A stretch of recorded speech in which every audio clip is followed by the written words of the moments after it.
जय सिया राम। कल लोकसभा के इलेक्शंस के नतीजे आए और आप सबने देखा होगा न्यूज़ चैनल्स पर। सच कहूं तो नतीजे देखकर मन बहुत खिन्न हो गया, उदास हो गया।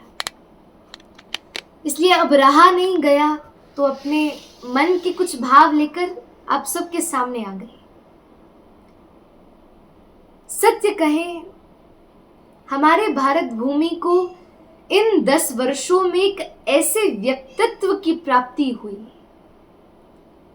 ऐसे प्रधानमंत्री की प्राप्ति हुई जिसने हमारे भारत भूमि के स्तर को यहां से यहां पहुंचा दिया, उच्चतम कर दिया।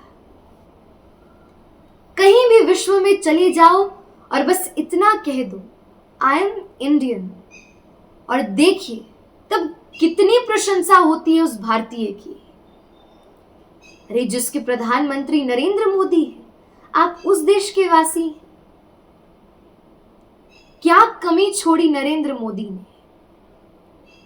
नतीजे देखकर तो स्पष्ट लगता ही है कि कहीं ना कहीं लोगों के हृदय में माननीय नरेंद्र मोदी के प्रति कुछ ना कुछ खिन्न भाव है।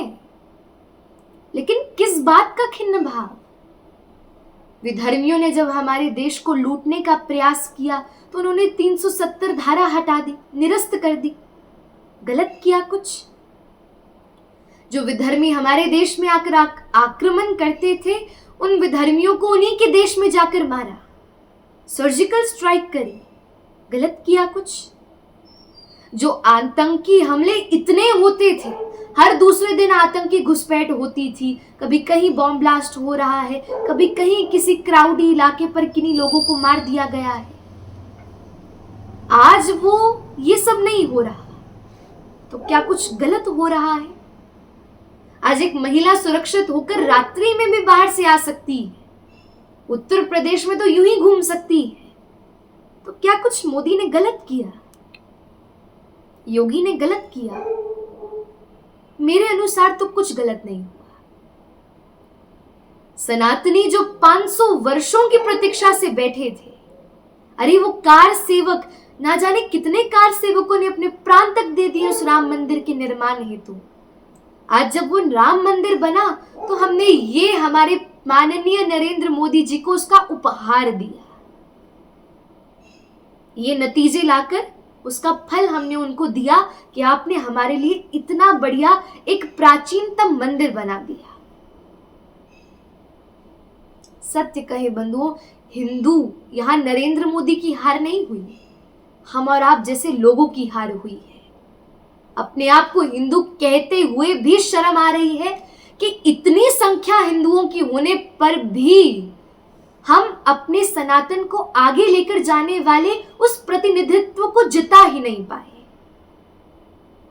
विधर्मियों ने एकजुट होकर एक परिप्रेक्ष्य बनाया, एक पार्टी बना ली, और हमने विधर्मियों ने उन लोगों को वोट दिया, उनको जिता दी। लेकिन हमने क्या किया? अपने घरों में पड़े रहे, खाते रहे, पीते रहे, एसी में पड़े रहे। इतनी गर्मी है, क्या करने जाना है? इतनी संख्या है, सब लोग वोट दे देंगे, हमारे वोट से क्या बनेगा? ये मानसिकता लेकर हम घर में पड़े रहे, हम वोट देने निकले ही नहीं, और उसका ये परिणाम हम लोगों को मिल गया। विचार करिए इस चीज पर। क्या नहीं किया नरेंद्र मोदी ने हमारे लिए? हम उसका समर्थन कर सकते हैं जिसने हमारे देश को केवल लूटा, खाया, अपने परिवार का प्रॉपर्टीज बनाई, विदेशों में घूमने के लिए गए।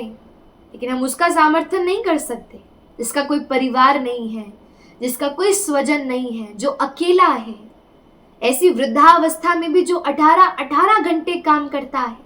अरे 10 वर्षों में जो एक बार भी वेकेशंस पर नहीं गया, एक बार भी छुट्टी नहीं ली, हम उसका समर्थन ही नहीं करते। ये हम लोगों की नीच मानसिकता है। हम उसका समर्थन करते हैं जो मुख्तार अंसारी जैसे एक गुंडों को श्री कहकर बुलाता है, लेकिन हम उसका सम्मान नहीं कर सकते जो ऐसे गुंडों का खात्मा करता है, ऐसे गुंडों का हनन करता है। हिंदुओं, विचार करो, जागृत हो। अरे मोदी की सरकार तो बन जाएगी, सत्ता में तो मोदी ही रहेंगे, लेकिन 10 वर्षों में जिस बहुमत से उन्होंने जो निर्णय लिए, शायद अब वो निर्णय ना ले पाए। जनसंख्या का जो भाव रखा, अब जनसंख्या का शायद वो एक निर्णय लेना चाहते थे। यदि इनकी बहुमत सत्ता आती तो वो जनसंख्या के कंट्रोल के लिए एक निर्णय लेने वाले थे, लेकिन हम लोगों ने उनकी सरकार ही नहीं आने दी, और आने वाले कुछ ही वर्षों में इसका परिणाम आप लोगों को दिखेगा। जितनी संख्या हम लोगों की है उससे कहीं अधिक संख्या विधर्मियों की हो जाएगी, और तब जिस प्रकार पूर्व इतिहास में हम गुलाम बने, उसी प्रकार अब स्थिति भी सामने आ रही है। उस समय भी पृथ्वीराज चौहान जैसे, महाराणा प्रताप जैसे ये सब महान लोग आए, लेकिन उस समय भी हम लोग कहीं ना कहीं डर के मारे पीछे बैठे रहे कि इनका समर्थन देंगे तो हमें कुछ ना हो जाए। और आज वही स्थिति बनी। हिंदुओं, जाग जाओ, समझ जाओ, अपने बच्चों को शिक्षा दो, अपने बच्चों को सचेत करो। ये स्टीरियोटाइप थिंकिंग से उनको निकालो कि नहीं भाई, हम पार्टीबाजी में नहीं अड़े रहेंगे, हम व्यक्ति को देखेंगे। एम्प्लॉयमेंट के नाम पे बस हम शोर मचाते हैं, लेकिन आज का बालक क्या एम्प्लॉयमेंट के लायक है? हर समय फोन में पड़ा रहता है, व्लॉग्स बनाता है, कभी कुछ करता है, कभी कुछ करता है। उसे पूछो कितनी पढ़ाई की तुमने?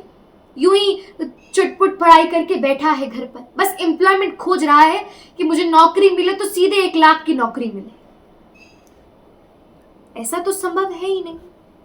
फिर स्थिति क्या बनती है? यहां से जाते हैं विदेशों में, और विदेशों में जाकर फिर बर्तन मांजते हैं, फिर वही कार्य करते हैं। पढ़े लिखे व्यक्ति के लिए तो सब स्रोत जीवित है। कुछ पढ़ो, कुछ जीवन के प्रति समर्पित करो, देखो, विचार करो।